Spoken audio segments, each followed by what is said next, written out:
ډاکټر محمد اشرف غني ادعا وکړه چې سقوط په ورځ امریکا د سهار 9 بجې اسناد وسېزل، ایستل یې پیل کړل او هوایي ډګر ته ولاړل. امریکا د 01 قطعې ځانګړي ځواکونه ویستل. دوی که تصمیم درلودی چې د جمهوریت ملاتړ وکړي، ولې ځواکونه ایستل؟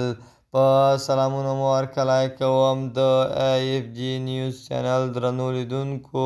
سلام، ستړي مه شئ، وخت مو په خیر. پام مو راګرځوم د دې ساعت تازه او مهم خبر ته. په سر کې یادونه کوم ملګرو، که مو چینل نه وي سبسکرایب کړی، د تازه او مهمو خبرونو لپاره در سره AFG نیوز چینل په درنښت سره سبسکرایب کړئ.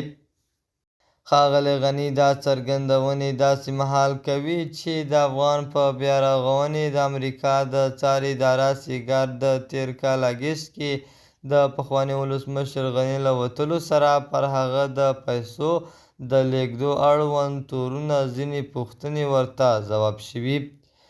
سیګار په خپل تازه ریپورټ کې ویلي ولسمشر غني ورسره مخامخ له خبرو ډډه کړې، خو د مدافع وکیل یې ورته ولېږل شوي 50 پوښتنې یوازې 6 هغه ځواب کړي.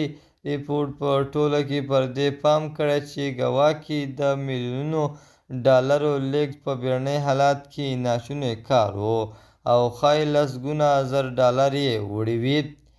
د یادونې ده چې سیګار پخوا هم ویلي وو چې مخکنی افغان ولسمشر محمد اشرف غني له افغانستان نه د وتلو پر مهال ښایي له 1 میلیون ډالرو لږ وړي وي.